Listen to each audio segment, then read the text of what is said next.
नमस्कार साथियों, दोस्तों, मित्रों, आप सभी का स्वागत एक और नए वीडियो में। दोस्तों, इस वीडियो में हम बात करने वाले हैं आपके नॉर सेट यानी कि आपके एम्स में ऑल इंडियन जितने भी आपके पूरे इंडिया के अंदर जितने भी आपके ऑल इंडिया मेडिकल साइंस के इंस्टीट्यूशंस हैं, उन सब के अंदर, उन मेडिकल हॉस्पिटल्स के अंदर जो कि यहाँ पे नॉर सेट यानी कि आपके नर्सिंग ऑफिसर के रिक्रूटमेंट जॉब से रिलेटेड मैंने आपके साथ नोटिफिकेशन डिस्कस किया था कि अब जो है 3055 यानी कि 3055 वैकेंसी पर जॉब निकले हैं। नर्सिंग ऑफिसर की पोस्ट रहेगी। उसके लिए एलिजिबिलिटी, एज रिलैक्सेशन, क्वालिफिकेशन, कौन इसके लिए अप्लाई कर सकता है, सारा कुछ हमने नोटिफिकेशन के अंदर डिस्कस किया था। इस वीडियो में हम उसी जॉब से रिलेटेड फॉर्म फिलअप करने वाले हैं। जैसे कि आपको बता देता हूँ, उस नोटिफिकेशन में हमने सब डिस्कस किया था कि भाई फॉर्म कौन कौन भर सकता है। फॉर्म भरने के लिए आपको क्या क्या डॉक्यूमेंट्स की ज़रूरत पड़ेगी। जैसा कि आपको पता ही है, आपको फ़ोटोग्राफ, सिग्नेचर, एक आईडी प्रूफ और आपके जो डिग्री है वो, अगर वहाँ पे बीएससी, आपको पता होगा बीएससी नर्सिंग पास्ड वहाँ पे मांगा जा रहा है। और साथ ही आपसे जो मांगा, आपसे अगर कास्ट, किसी कास्ट से रिलेटेड अगर आप वहाँ पे कोई क्लेम करते हैं तो उसका सर्टिफिकेट भी वहाँ पे अपलोड करना पड़ता है। जैसे कि आप अगर EWS, OBC, NCL, non creamy layer में, या फिर एस्केड्यूल कास्ट, एस्केड्यूल ट्राइब, ऐसे जाति में आते हैं, तो आपको उसके लिए ये बात ध्यान रखनी होगी कि आपको उसका सर्टिफिकेट भी अपलोड करना है साथ ही फॉर्म भरते समय। हमने इसके बारे में डिस्कस किया था कि ये जो है 12 अप्रैल से इसकी फॉर्म फिलिंग स्टार्ट हो चुकी है और आप इसके लिए जल्दी से जल्दी फॉर्म भरें, जिससे कि लास्ट डेट से पहले आप फॉर्म भरेंगे तो आसानी से आपको इस एग्ज़ाम से रिलेटेड जो सेंटर होगा वो भी आसानी से मिल पाएगा साथ में, और आपका चांस बढ़ जाएगा कि फाइनली आपका एप्लीकेशन सबमिट आसानी से हो जाएगा। लास्ट चांस जो होता है आपका, लास्ट टाइम पे वो चीज़ सबमिट नहीं हो पाती। तो उसी से रिलेटेड मैं बात कर रहा हूँ इस वीडियो में। अब देखिए, इसका नोटिफिकेशन अगर आपने नहीं देखा है तो नोटिफिकेशन आपको कैसे देखना होगा। नोटिफिकेशन के लिए आपको डिस्क्रिप्शन में जो है लिंक मिल जाएगा दूसरे वीडियो का, या फिर आप जब वीडियो के एंड में देखेंगे तो वीडियो के एंड में भी वो लिंक मिल जाएगा आपको नोटिफिकेशन का। उसको आपको अच्छे से देखना है। हालांकि हमने इसके लिए पहले बात कर ली थी, इसका जो सिलेक्शन होगा इस जॉब के लिए वो आपका रहेगा जो आपका कॉमन एलिजिबिलिटी टेस्ट हो रहा है, यानी कि आपका कंप्यूटर बेस्ड टेस्ट रहेगा, सीबीटी जिसे हम बोलते हैं। ऑनलाइन मोड में आपको सेंटर पे जाके इस एग्ज़ाम को देना होगा। तो ये हम पहले भी डिस्कस कर चुके थे। तो ये तो आपको पता लग ही चुका है कि कंप्यूटर पे एग्ज़ाम होने वाला है इस जॉब के लिए। और क्वालिफिकेशन, एलिजिबिलिटी, वो सारा कुछ आपको देख लेना उसी वीडियो में जाके, नोटिफिकेशन वाले वीडियो में।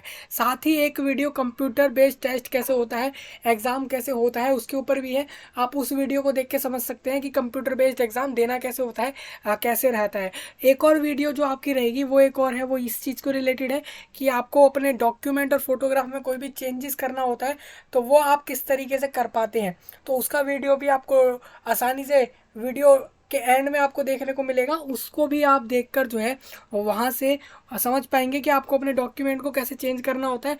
जिसको नहीं पता है कि भाई हमें फ़ोटोग्राफ और सिग्नेचर के साइज़ को कम ज़्यादा कैसे करना होता है, फॉर्मेट हम जेपीजी, एक फॉर्मेट होते हैं जेपीजी, जेपीईजी, पीडीएफ और भी पीएनजी, और बहुत सारे फॉर्मेट होते हैं हमारे फाइल्स के, तो उनको कैसे कन्वर्ट किया जाता है वो भी आप उसमें देखकर आसानी से कर पाएंगे। तो ये तो हमने बात कर ली हमारे बाकी के इंस्ट्रक्शन की। अब हम इसी वीडियो में आपको बता देता हूँ आपको इसका नोटिफिकेशन कहाँ मिलेगा। लिंक आपको मिल जाएगा, वहाँ से आप नोटिफिकेशन देख पाएंगे। साथ ही आपको इसके अलावा यहाँ पर भी मैं आपको दिखा देता हूँ। ये जब आप जैसे ही एम्स एग्ज़ाम की ऑफिशियल वेबसाइट पर आएंगे, आप यहाँ देख सकते हैं, यहाँ पे लिखा हुआ है all India institute of medical sciences. तो यहाँ पे न्यू दिल्ली लिखा है, इसका मतलब आप ये मत समझना कि सिर्फ न्यू दिल्ली के एम्स की बात हो रही है। यहाँ पर जितने भी एम्स हैं हमारे, उन सब की बात हो रही है इंडिया के अंदर। उसमें से टोटल 18 एम्स हैं जिसके अंदर ये नर्सिंग ऑफिसर की ज़रूरत है उसकी जॉब के लिए। साथ ही आपको बता दूं, हो सकता है कि एम्स और भी इसके अंदर जुड़ जाएं आगे चल के, तो वैकेंसी के हिसाब से हो सकता है कि और एम्स आगे जुड़ जाएं, तो उस तरीके से आपको फॉर्म भरना है। मेन बात यहाँ पे ये रहेगी, एक आपका जो है NITRD यानी कि national institute of tuberculosis and respiratory disease वाला जो इंस्टीट्यूट है न्यू दिल्ली में, उसके लिए भी 2 पोस्ट रहेंगे सेम नर्सिंग ऑफिसर के लिए। उसके लिए भी सेम इसी तरीके से आपको फॉर्म भरना होगा। तो ये तो हमने डिस्कस कर लिया। अब हम फॉर्म भर लेते हैं, कैसे भरना होगा। तो सबसे पहले मैं आपको बता देता हूँ, यहाँ पर आप जब आएंगे इस स्क्रीन पर, तो यहाँ पर आपको इम्पॉर्टेंट अनाउंसमेंट्स के अंदर यहाँ पे आपको दिखेगा ये जो ऑरेंज हो रखा है अभी, ये लिखा हुआ है इसमें ऑनलाइन रजिस्ट्रेशन। आप देखेंगे ये वाली चीज़, online registration for nursing officer recruitment common eligibility test NORCET 4। और यहाँ पे नॉर सेट 4 की बात हो रही है। कन्फ्यूजन में आके आप दूसरे लिंक पे ना चले जाए, इस वजह से आप इसी लिंक पे अपने इसको जब आप क्लिक करेंगे, जब इस चीज़ को क्लिक करेंगे तो तब आप आसानी से अपना जो एडवर्टाइजमेंट है ये वाला लिंक आपके सामने आएगा। यहाँ पर आपको ये चीज़ देखने को मिलेगी, ये दोनों एडवर्टाइजमेंट है, यानी यही पूरा नोटिफिकेशन है। ये अलग अलग लिंक है, एक हमारा ये वाला लिंक रहेगा ऊपर वाला और दूसरा हमारा ये वाला लिंक रहेगा। दोनों को आप अलग अलग देख लेंगे और उस तरीके से आपको जो है इसके लिए अप्लाई करना है। अब हम फॉर्म फिलअप करते हैं, कैसे करना होगा फॉर्म फिलअप। तो यहाँ पर रजिस्ट्रेशन एंड लॉगिन के ऑप्शन होंगे, इस पर आपको क्लिक करके पहले रजिस्ट्रेशन करना है वेबसाइट पर। रजिस्ट्रेशन के लिए आप देखेंगे यहाँ पे लिखा हुआ है nursing officer recruitment common eligibility test NORCET 4। इस पर आपको आना है। यहाँ पर आपको यहाँ पे क्लिक करना है अगर आपने पहले से रजिस्ट्रेशन कर रखा है, और नहीं तो आपको नया रजिस्ट्रेशन करने के लिए न्यू रजिस्ट्रेशन के यहाँ पे आपको क्लिक हेयर का ऑप्शन मिल रहा है, इस पर आपको क्लिक करना है, सिंपल। देखिए यहाँ से क्या क्या बोला जा रहा है आपसे। Before proceeding to fill the registration form please ensure that you have the following information ready at hand. मतलब आपके हाथों में, मतलब आपके सामने आपके पास क्या क्या होना चाहिए। एक तो आपके पास होना चाहिए वैलिड ईमेल आईडी और मोबाइल नंबर आपका होना चाहिए, जो कि आपको आगे काम आने वाला है आपके इस एग्ज़ाम से रिलेटेड, जॉब से रिलेटेड नोटिफिकेशन के लिए। साथ ही बोला जा रहा है कि क्रेडिट कार्ड, डेबिट कार्ड, कोई भी एक चीज़ होनी चाहिए जिससे आप पेमेंट कर पाएँ ऑनलाइन। साथ ही यहाँ पे बोला जा रहा है पर्सनल डिटेल्स आपको रेडी होना चाहिए। आपका जो भी आपका नाम, डेट ऑफ बर्थ, जो भी कुछ है, आप अपना बर्थ सर्टिफिकेट रेडी रख सकते हैं, उसमें से देख के भी फिल कर सकते हैं। साथ ही यहाँ पे बोला गया है वैलिड फ़ोटो आईडी, मतलब एक ऐसी आईडी होनी चाहिए जिसके ऊपर आपका फ़ोटो हो और वो वैलिड हो, यानी कि वो गवर्नमेंट से बना हुआ हो, चाहे वो गवर्नमेंट ऑफ इंडिया से हो या स्टेट ऑफ गवर्नमेंट से हो। तो वो बात आपको याद रखनी है। साथ ही यहाँ बोला गया स्कैंड डिजिटल इमेज। अब देखिए डिजिटल इमेज क्या होता है, आपको पहले तो इमेज ले लेनी होती है। आपके पास जो इमेज होती है, फोटोग्राफ जो होता है पासपोर्ट साइज़ वाला, उसको पहले आपको वाइट बैकग्राउंड के साथ होना चाहिए। उसको आपको क्या करना है, उसकी फ़ोटो क्लिक करके इमेज को जो है आप वो आपके डिवाइस में आ जाती है, तो उसका मतलब ही डिजिटल हो जाता है। फिर उसको आपको अपलोड करना पड़ता है। इमेज ऑफ सिग्नेचर, सिग्नेचर की भी इमेज लगानी होगी सेम इसी तरीके से। और आपको एक थंब इम्प्रेशन की, यानी कि आपके अंगूठे की पहले इम्प्रेशन लेनी है अपने एक पेज पर, उसके बाद उसकी फ़ोटो क्लिक करके उसको भी अपलोड करना है। साथ ही यहाँ पे बोला गया मार्कशीट या फिर आपका 12th क्लास की बोर्ड की एडमिट कार्ड, कैटेगरी सर्टिफिकेट, ये डिसेबिलिटी सर्टिफिकेट, अगर आप उस चीज़ में आ रहे होंगे, जैसे एसटी वाले एससी कैंडिडेट्स को अपना कैटेगरी सर्टिफिकेट लगाना पड़ेगा। सेम पीडब्ल्यूबीडी यानी कि पर्सन विद बेंचमार्क डिसेबिलिटी या डिसेबिलिटी वाले कैंडिडेट को अपना डिसेबिलिटी सर्टिफिकेट यहाँ पे लगाना पड़ेगा फॉर्म के अंदर ही। तो ये बात आपको क्लियर हो गई है। फिर हम यहाँ पे प्रोसीड कर देंगे रजिस्ट्रेशन के लिए। देखिए यहाँ पे आपको क्या है, यहाँ पे एक फ्लो चार्ट दिखाया गया है। फ्लो चार्ट मतलब सिंपल होता है, ये जो आपको दिख रहा होगा ये बॉक्सेस के अंदर आपको बताया गया, इसी को हम फ्लो चार्ट बोल देते हैं। इसके अंदर साफ साफ बताया गया है किस तरीके से आपको जो है पूरा प्रोसेस रहेगा। पहले आपको रजिस्ट्रेशन करना है, यहाँ पे लिखा भी हुआ है, पहले आपको रजिस्ट्रेशन करना होगा। फिर उसके बाद आपको क्वालिफिकेशन, एड्रेस डिटेल्स डालने हैं। फिर एक्सपीरियंस की डिटेल्स डालनी है, जैसे कि आपको पता होगा अगर एक्सपीरियंस की डिटेल मांगी गई है तो आपको वो डालनी पड़ेगी। फिर फीस पेमेंट करेंगे, फीस पेमेंट के बाद ही आप अपना सेंटर चूज़ करेंगे। और सेंटर चूज़ करने के बाद आपको क्या करना पड़ेगा, आपको अपने सेंटर चूज़ के बाद आपको अपलोड करना है अपना इमेज, और उसके बाद आपको फाइनली जो फॉर्म होगा उसका प्रिंट आउट लेना है। ये आपका पूरा प्रोसेस रहेगा। तो इसको हम करने वाले हैं वन बाय वन, एक एक चीज़।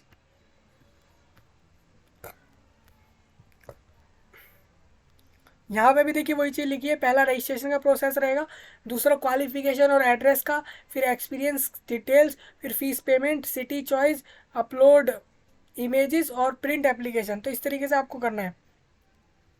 देखिए यहाँ पे ये चीज़ एक और लिखी हुई है कि साइज़ क्या होना चाहिए इमेजेस का, तो वो मैं आपको दिखा देता हूँ। जेपीजी और जेपीईजी फॉर्मेट चल जाएगा, दोनों में से कोई सा भी होगा।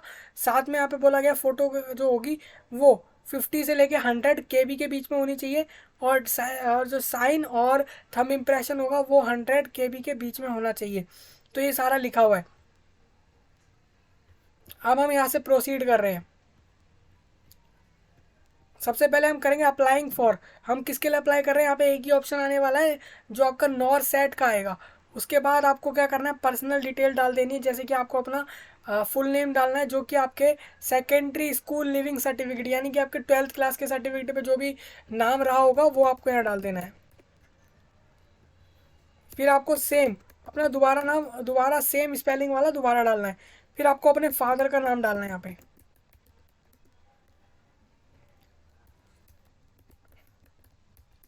फिर मदर का नाम डाल देना है। फिर कैटेगरी बता देनी थी कि कैटेगरी में एक बात अच्छे से याद रखनी है, अगर खासकर वो लोग जो जनरल कैटेगरी से हैं और ईडब्ल्यूएस इकोनॉमिकली वीकर सेक्शन वाले कैटेगरी में हैं, तो उनको इकोनॉमिकली वीकर सेक्शन वाला कैटेगरी चुनना है, ना कि जनरल का, जिनके पास ईडब्ल्यूएस का सर्टिफिकेट है। ठीक है, ये बात आपको याद रखनी होगी।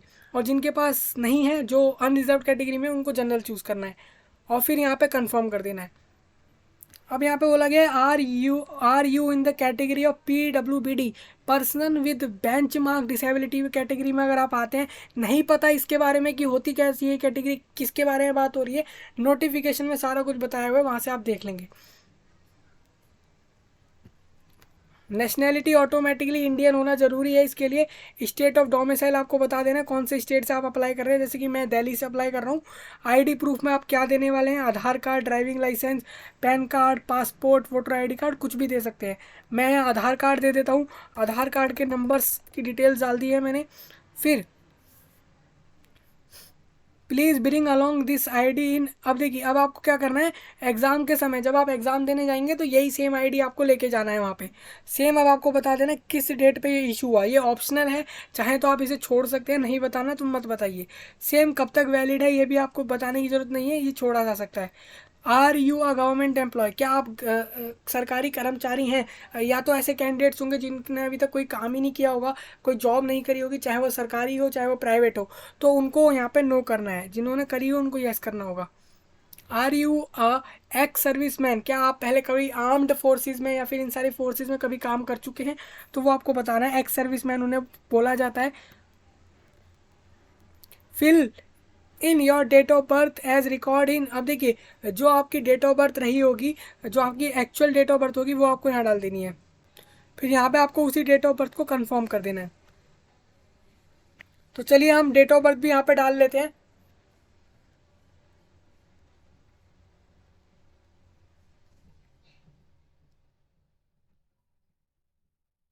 एज का मैंने आपको बताया था कि भाई 18 एज होनी चाहिए, उससे ऊपर वाले अप्लाई कर सकते हैं इसके लिए।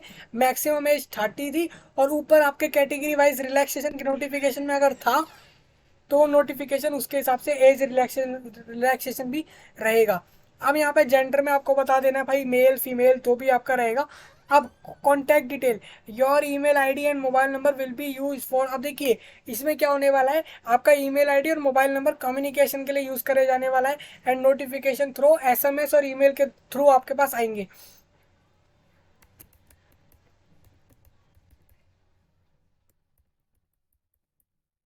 इस एग्जाम से रिलेटेड आपको एक बात याद रखनी है, दोनों चीजें वैलिड देनी है।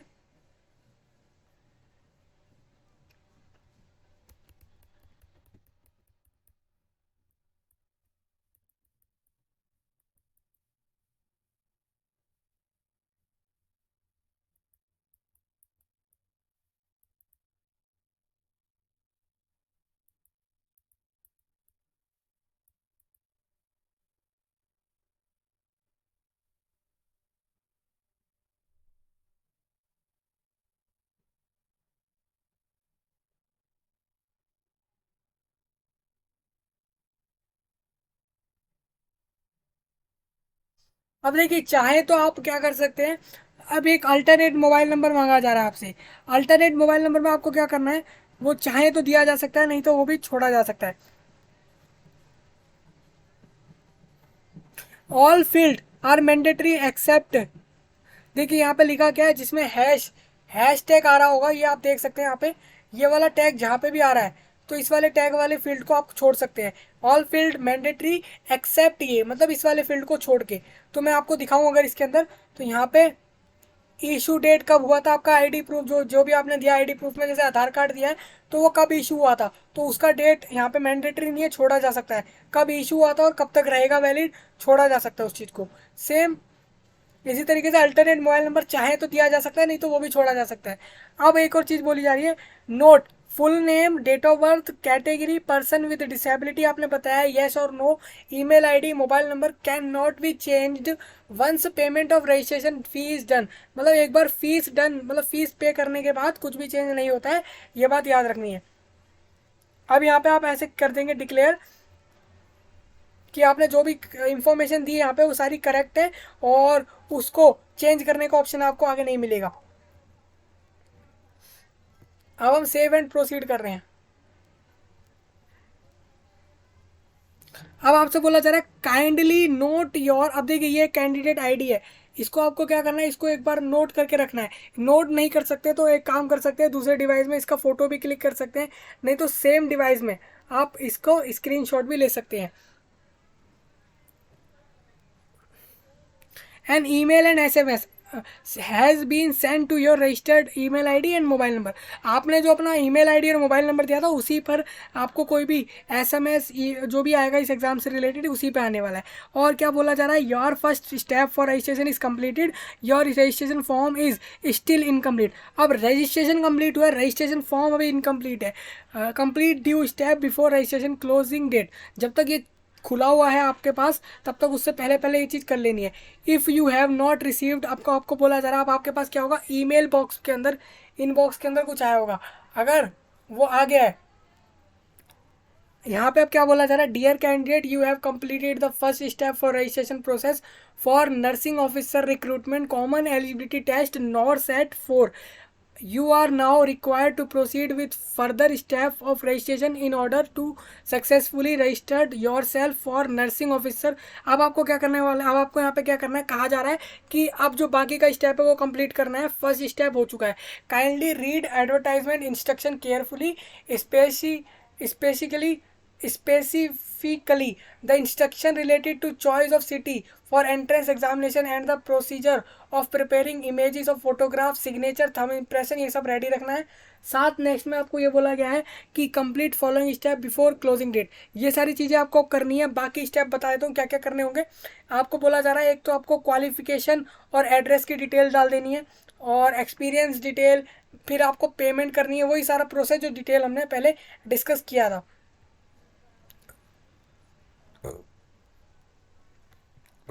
अब देखिए, अब यहाँ पे क्या बोला जा रहा है, ओल्ड पासवर्ड और अब एक नया पासवर्ड। अब आप सोच रहे होंगे भाई पासवर्ड तो हमें पता ही नहीं है कहाँ से आ गया पासवर्ड, तो आपको क्या करना है, आपके जीमेल को खोल के देखना है, जो भी आपने ईमेल आईडी दिया है यहाँ पे वहीं पर आपको पासवर्ड मिला है।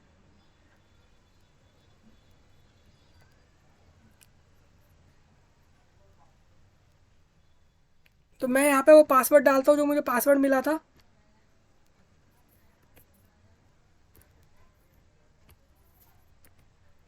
और मैं अब यहाँ से एक नया पासवर्ड सेट कर लूँगा अपने हिसाब से।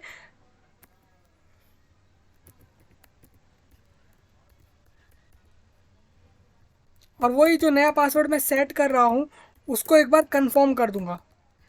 फिर अब हमें पता है कि हमें जो है एक नया कैंडिडेट आईडी मिला था, साथ में एक पासवर्ड भी मिला था। वो पासवर्ड हमें यहाँ एंटर करना है सबसे पहले, और हमें लॉगिन करना है, क्योंकि हमारा रजिस्ट्रेशन तो पूरा हो गया था, लॉगिन करना बाकी था। अब हम लॉगिन कैसे कर रहे हैं, जो मैं कैंडिडेट आईडी मिला है वो हमने डाल दिया है, साथ ही हम पासवर्ड भी यहाँ पर डाल देंगे। फिर ये जो कैप्चा आ रहा है वो मैं इसको ऐसे के ऐसे ही डालेंगे, 741714, और यहाँ से मैं लॉगिन करूँगा। फाइनली आप देख रहे होंगे यहाँ पे सारा डिटेल्स आ चुका, जो कैंडिडेट आईडी था और किसके लिए अप्लाई कर रहे थे, क्या नाम था, father name, date of birth, सारा डिटेल यहाँ पे आ चुका है, एक एक चीज़। अब देखिए क्या क्या यहाँ पे लिखा हुआ है, क्या क्या इनकम्प्लीट है। अभी हमने फॉर्म नहीं भरा है, रजिस्ट्रेशन हुआ है, सिर्फ रजिस्ट्रेशन हुआ है। अब देखेंगे आप यहाँ पे तो क्वालिफिकेशन, एक्सपीरियंस, पेमेंट भी नहीं हुआ है अभी, सिटी चॉइस नहीं हुआ है, अपलोड नहीं हुआ इमेज, और फाइनली प्रिंट भी नहीं हुआ है। प्रिंट तो लास्ट स्टेप होता है जो कि करना ज़रूरी और होता है हमारे लिए फॉर्म को। फाइनल अब हम यहाँ से प्रोसीड करेंगे। सबसे पहले हम डालेंगे क्वालिफाइंग एग्जाम, हमने कौन सा एग्जाम क्वालिफाई किया। देखिए आपको पता होगा, या तो यहाँ बोला जा रहा था बीएससी ऑनर्स करा हो, बीएससी ऑनर्स नर्सिंग हो, या फिर बीएससी नर्सिंग फ्रॉम किसी भी Indian Nursing Council recognised institute से किया हो या यूनिवर्सिटी से किया हो। साथ ही यहाँ पे बोला गया बीएससी पोस्ट सर्टिफिकेट हो आपके पास, या फिर post basic BSc nursing from किसी भी इंस्टीट्यूट और यूनिवर्सिटी से जो कि नर्सिंग काउंसलिंग का होना चाहिए। साथ ही या तो आपका डिप्लोमा भी हो सकता है जनरल नर्सिंग के अंदर भी, इनमें से किसी भी चीज़ में हो सकता है। आपको क्वालिफिकेशन आपने देखा होगा नोटिफिकेशन में डिस्कस भी हुआ था इसके ऊपर। तो हम यहाँ से चूज़ कर लेंगे जिसमें भी हमने वो चीज़ करी होगी। अब हमें यूनिवर्सिटी का नाम डाल देना है,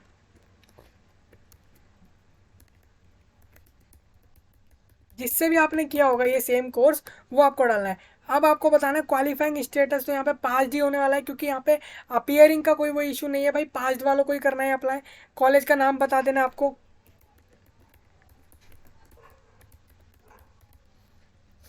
एडमिशन डेट, अब एडमिशन कब लिया था इस कोर्स में वो आपको बताना है।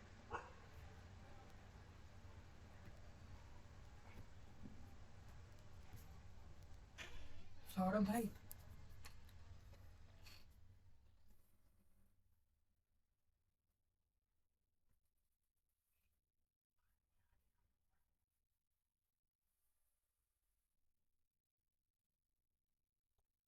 अब देखिए इस तरीके से मैंने डाल दिया भाई, एडमिशन इस डेट पे हो और पास इस डेट पे हो गया। अब क्या बोला जा रहा है, do you have valid registration number with nursing. अब देखिए आपके पास वैलिड रजिस्ट्रेशन नंबर है या नहीं, कि आपने इस चीज़ में करा था नर्सिंग, बीएससी नर्सिंग करा था, उसका वैलिड जो है रजिस्ट्रेशन नंबर है या नहीं वो आपको बता देना है। पहले यहाँ पे पूछा जा रहा है, अगर हो तो यस कर देना है, यहाँ पे नो करूँगा तो देखते हैं क्या आता है। नो वाले में क्या बोला जा रहा है, एलिजिबल नहीं है। तो आपके पास रजिस्ट्रेशन नंबर होना ही चाहिए उस चीज़ का। अभी registered as nurse and midwife. अब यहाँ पे रजिस्ट्रेशन नंबर आपको डाल देना है, वो भी आपका जो भी रजिस्ट्रेशन नंबर होगा वो आपको डालना है। फिर ये नर्स वाला डाल दिया और ये मिडवाइफ वाला डालूंगा मैं, दोनों के अलग अलग होते हैं आपको पता ही होगा। ये मैंने उसका डाल दिया। अब state name of nursing council, अब नर्सिंग काउंसिल का नेम बताना है, पहले तो स्टेट बताना है कौन से स्टेट से किया है। फिर इशूइंग डेट, कौन से डेट पे वो इशू हुआ वो आपको बता देना है।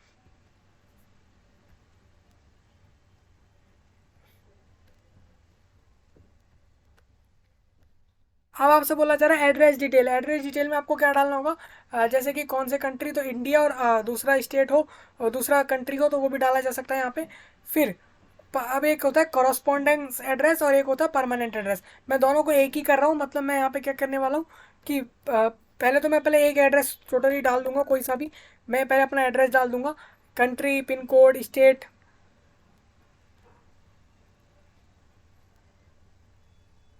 अब देखिए एड्रेस फिल हो गया है दोनों तरफ से, परमानेंट और करस्पॉन्डेंस एड्रेस। अब मैं ओके कर दूंगा, फाइनली ये वाला स्टेप कंप्लीट हो जाएगा। हम नेक्स्ट स्टेप पे आ जाएंगे। Do you have any work experience. अब देखिए अब आप बोलेंगे जैसे कि यहाँ पे नो पे टिक आ रहा है, जैसे यस करते हैं तो यहाँ पे वर्क एक्सपीरियंस बताना है भाई, कौन से ऑर्गेनाइजेशन में काम किया, किस तरीके का काम किया, रेगुलर में किया, कॉन्ट्रैक्ट बेसिस पे किया, टेम्प्रेरी किया, कब से कब तक किया और टोटल कितने दिन किया, वो सब आपको बताना है। ये सब आपका रहेगा। अगर नहीं किया है, एक्सपीरियंस कोई नहीं है, तो यहाँ पे आप नो करेंगे। और उसके बाद आपसे क्या बोला गया, experience step of registration form has been completed. अब एक्सपीरियंस स्टेप भी हमारा कंप्लीट हो चुका है क्योंकि हमने एक्सपीरियंस मतलब हमने कभी कुछ काम ऐसा नहीं किया है। अब क्या बोला जा रहा है, 3000 रुपीज़ हमें पे करने हैं। अब ये 3000 रुपीज़ इसलिए बोला जा रहा है, जनरल कैटेगरी से मैंने डाला था, और अगर मैं SC ST कैटेगरी से होता तो मेरे को 2400 रुपीज़ पे करने पड़ते, 600 रुपीज़ कम पे करने पड़ते। तो इस तरीके से रहेगा। अब हम सबसे पहले यहाँ से पेमेंट वाले स्टेप पर जाएंगे। यहाँ पे हमें क्या दिख रहा है, एक तो दिख रहा है पे गवर्नमेंट इंडिया और साथ में SBI। तो यहाँ पे SBI को सिलेक्ट कर लेते हैं। अब SBI में आपके पास क्या क्या ऑप्शन है, SBI में आपके पास नेट बैंकिंग है और आपके पास डेबिट कार्ड और किसी दूसरे बैंक का डेबिट कार्ड, ये एक तो SBI का हो गया और एक दूसरे बैंकों के हो गए। तो इस तरीके से आपको देख लेना है, जो आपको सही लगे आप उससे कर सकते हैं। मैं यहाँ पे नेट बैंकिंग से जैसे करता हूँ, नेट बैंकिंग में मुझे क्या करना है, पहले मेरे को अपना यहाँ पे यूज़र आईडी बता देना है। मेरा नेट बैंकिंग पे जो सारा डिटेल होगा वो सारा कुछ मैं यहाँ पे डाल दूंगा, अपना यूज़र आईडी डाल दूंगा, मेरा जो पासवर्ड होगा वो डालूंगा, लॉगिन करूँगा और इस तरीके से मेरे को यहाँ से पेमेंट करनी है। मैं दूसरे कोई ऑप्शन से भी कर सकता हूँ, क्रेडिट कार्ड और बाकी सारे ऑप्शन भी मुझे देखने को यहाँ मिल जाएंगे। मैं इनमें से किसी भी तरीके से पेमेंट कर सकता हूँ। अब फाइनली पेमेंट के बाद आपको 2 स्टेप करने हैं। पेमेंट के बाद आपको फ़ोटो अपलोड करना है अपना। फ़ोटो अपलोड करने के बाद आपको फाइनली वहाँ पे अपने सेंटर चूज़ करने हैं। पहले आपको सेंटर चूज़ कर लेना है कहाँ आपको एग्ज़ाम देना है, फिर फ़ोटो अपलोड करना है, और नेक्स्ट फाइनल स्टेप ये होगा कि उसका प्रिंट आउट लेना है। पूरे जो आपका फॉर्म आ जाएगा फाइनली एप्लीकेशन फॉर्म, उसका प्रिंट आउट लेना है। तो ये पूरा प्रोसेस होगा और फाइनली आपका नॉर सेट यानी कि आपके नर्सिंग ऑफिसर रिक्रूटमेंट जो आपका था कॉमन एलिजिबिलिटी टेस्ट हो रहा था उसका एग्ज़ाम, तो उसके लिए आपका फॉर्म फिलअप हो जाएगा। तो इस तरीके से पूरा फॉर्म आपको भरना है।